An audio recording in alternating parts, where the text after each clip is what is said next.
Good morning, students of Saraswati Vidya Mandir, Parvatsena Bitiya. In economics, we are in chapter 5, macroeconomics, government budget and the economy. In previous video, we read about budget, concept of budget and the parts of budget, the government expenditure and income. And government receives income in the form of capital receipt and revenue receipt. In previous video, we made a analysis over revenue receipts and its nature and the sources from government receipt revenues. Today, in this video, we are going to capital receipts. Whenever government used to receive capital, there must be either increase in the liability of the government or reduce the asset of the government. Because capital receipts is always in the form of capital receipt that is always either came from the sale of property or disinvestment or disinvestment, sale of property, or it may be borrow from outside or other countries. So capital receipts is the major receipt of the government because capital receipts is always more than revenue receipts, and capital receipts is the main deciding factor in government budget regarding their expenditure. So all such money receipts of the government are called capital receipts, which shows the following two characteristics.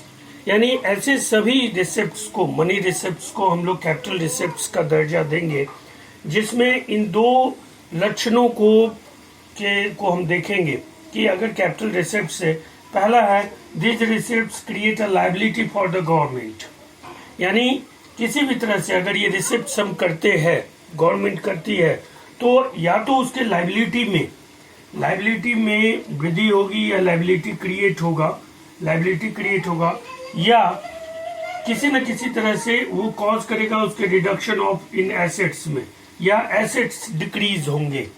यानी capital receipts या तो संपत्ति बेचकर आएगा या फिर liability यानी बोरो करके आएंगे. तो ये दो कैरेक्टरिस्टिक्स है कैपिटल रिसिप्ट्स के. Thus, capital receipts of the government either create a liability for the government or cause a reduction in its assets. यानी इस तरह से कैपिटल रिसिप्ट्स या तो सरकार के लिए लायबिलिटी क्रिएट करेंगे, अगर सरकार बोरो करती है, आरबीआई से बोरो करे, जनरल पब्लिक से बोरो करे, या फिर इंटरनेशनल फाइनेंशियल इंस्टीट्यूशन और बैंक से बोरो करे. तो जब कभी भी कैपिटल रिसिप्ट वो करेगी, बोरो करेगी, तो गवर्नमेंट की लायबिलिटी को बढ़ना तय है.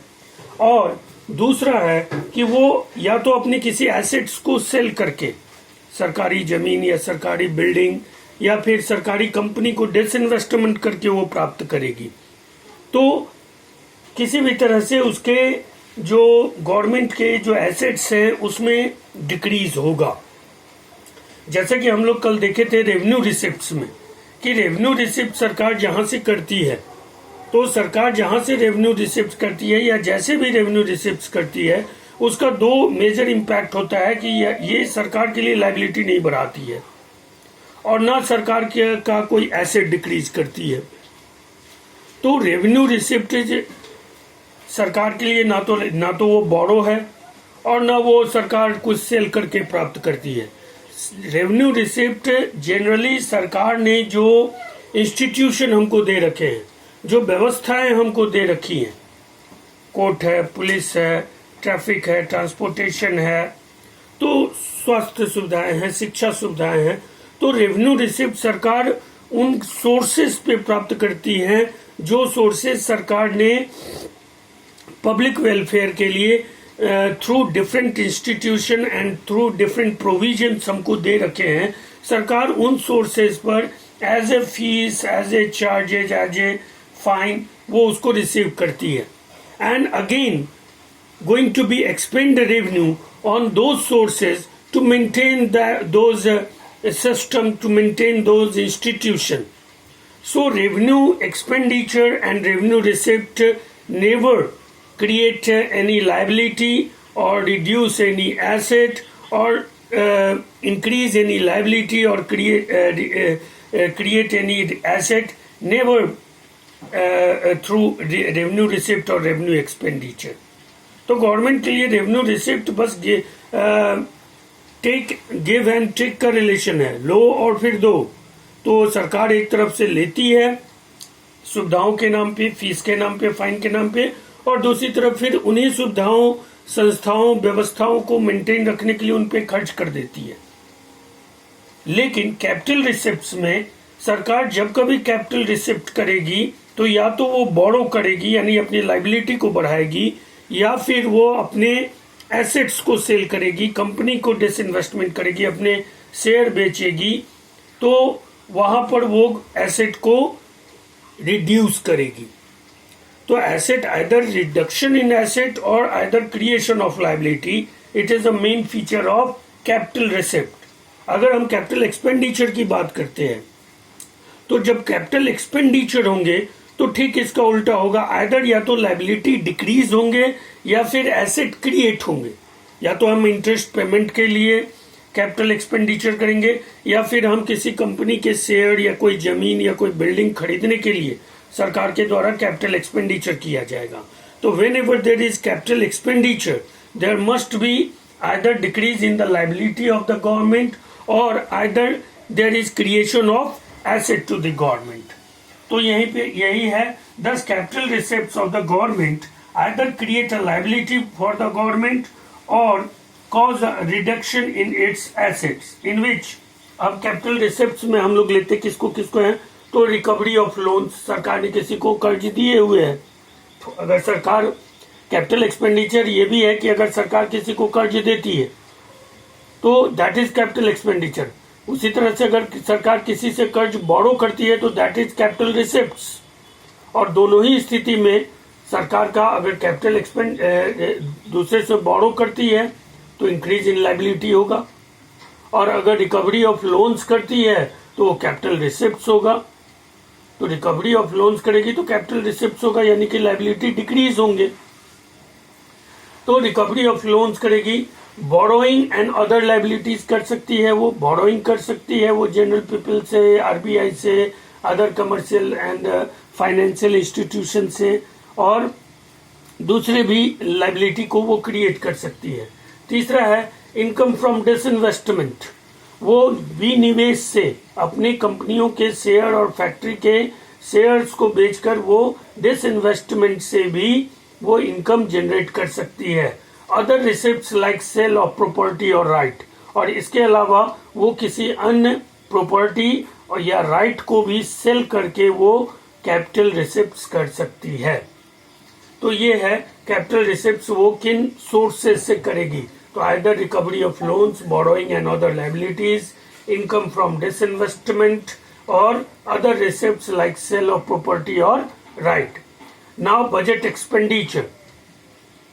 तो बजट रिसिप्ट में हमने देखा रेवेन्यू रिसिप्ट और कैपिटल रिसिप्ट को देख चुके हैं. अब हम लोग बजट एक्सपेंडिचर पे आते हैं, और बजट एक्सपेंडिचर में भी फिर इसके दो पार्ट हैं, कैपिटल एक्सपेंडिचर और रेवेन्यू एक्सपेंडिचर. तो सबसे पहले हम लोग रेवेन्यू एक्सपेंडिचर को देखेंगे. It does not create any asset for the government. Revenue expenditure made by the government on those sources from which they collected. तो रेवेन्यू एक्सपेंडिचर सरकार उन्हीं सोर्सेज पे करती है जहां से इसको कलेक्ट किया जाता है. तो सरकार जब इसको खर्च भी करती है, it does not create any asset for the government. सरकार के लिए कोई एसेट नहीं बनता है, क्योंकि वो खर्च जनरली उन व्यवस्थाओं में, उन इंस्टीट्यूशन में लगे हुए लोगों के सैलरीज पे होती है. तो कोई एसेट क्रिएट नहीं होता है. And also it does not create any reduction in liability, और ना तो इससे सरकार की किसी लाइबिलिटी में कमी होती है. तो either there were no reduction in liability और no creation of government asset. अब ये रेवेन्यू एक्सपेंडिचर है. एक्सपेंडिचर जैसे रेवेन्यू रिसिप्ट से ना तो कोई लाइबिलिटी इंक्रीज होता है ना कोई एसेट डिक्रीज होता है, उसी तरह से रेवेन्यू एक्सपेंडिचर से ना तो कोई एसेट्स सरकार के लिए क्रिएट होते हैं और ना कोई लाइबिलिटी रिडक्शन होता है। अब आइटम्स ऑफ रेवेन्यू एक्सपेंडिचर, सरकार कहाँ कहाँ रेवेन्यू एक्सपेंडिचर करती है। तो पहला है wage bill of the government. सरकार के जो ट्रेजरी के डिफरेंट बिल्स होते हैं, actually wage bills of the government is the salary bills of government employees, and on those salaries bills government going to be expend from their revenue sources, and thus it does not create any asset or does not increase any liability. दूसरा interest payment, सरकार ने जो पहले से बोरो कर रखे हैं उसका इंटरेस्ट पेमेंट सरकार करती है, वो रेवेन्यू सोर्सेज से, रेवेन्यू के सोर्सेज से करती है। Expenditure on subsidies, as we know that in welfare economy government provide a lot of subsidies to the lower and poor sections of the society on different amenities like health, education, social securities and other measures also.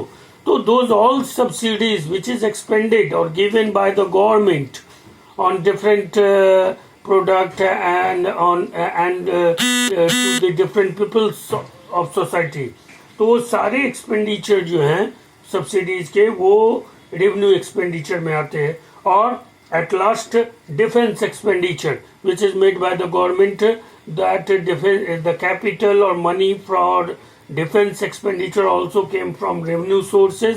So government use to expend its revenue sources on wage bill of the government, interest payment, expenditure on subsidies and defense purchase. That's all. In next video we are going to analyze the capital expenditure and the various other types of plan like planned expenditure, non-planned expenditure, planned development और ये unplanned development. तो इसके this is the important video regarding government budget and economy. You all have to be make notes in your homework notebook, and also remember it because very teeny questions, so many teeny questions were came from this chapter in board examination, and you can easily grab it. So it is a marks gaining chapter, and thus you all need to be remember it and also note down in your homework notebook. Till then, goodbye. Stay home, safe home.